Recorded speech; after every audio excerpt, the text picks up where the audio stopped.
Fakti, ko nezināji.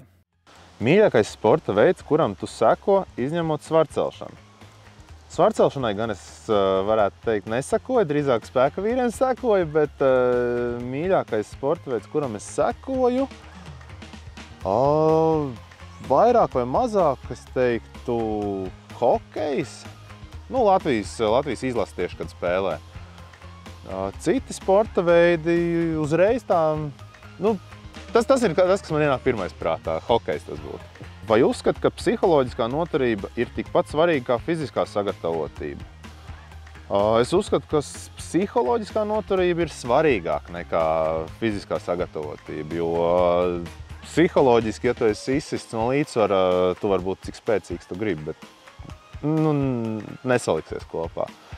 Tas ir kā cints ar roku, jāsaka tā. Vai ir kādi rituāli vai nodarbošanās, neieskaitot svarcelšanu, ar kuriem tu nodarbojies, lai atslēgtos no ikdienas problēmām un stresa? Viens, ko varu uzreiz tā nosaukt, tas ir kaut kāds datorspēles vakarā ar čomiem piesēžamies, uzspēlējam, pašaudamies, tajā brīdī atslēdzās no visa.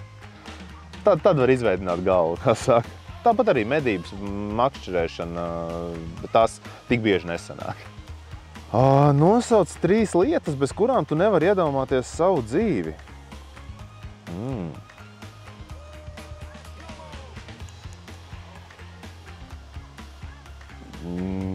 Šis gan ir tāds, kas liek padomāt. Nu, ģimene, es teiktu. Dzīves ērtības, primārās ērtības, labs mājoklis, laba mašīna, nu tāda primārās ērtības, jāsaka. Nu, trešā lieta – kuldīga. 3 pozitīvas īpašības, kuras tu gribētu redzēt cilvēkos. Es vēlētos, lai cilvēki būtu paši kā tādi pozitīvāki, smaidīgāki, laipnāki, draudzīgāki. Kas ir laime tavā izpratnē?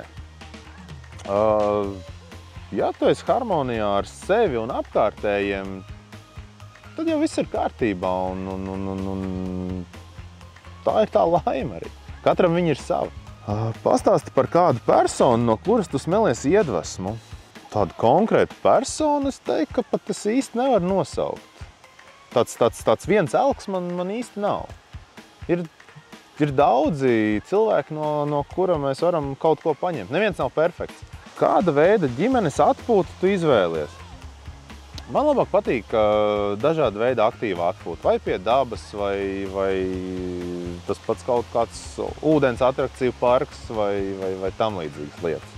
Zinot, ka spēkavīriem ir labi jāēd, kāds ir tavs mīļākais ēdiens, kuru tu pats proti pagatavot? Ja jāņem tāds, ko es pats protu pagatavot, tā būs pica. Vai tev ir kāds mērķis vai sapnis, ko tu gribētu sasniegt nākotnē? Nākotnē gribētos sasniegt jau augstus mērķus gan sportā, gan arī ikdienā. Tas ir darbā, lai tā dzīve gan ikdienas dzīve būtu kvalitatīvāka, gan arī sporta rezultāti būtu augstāki. Vīri kā ozoli.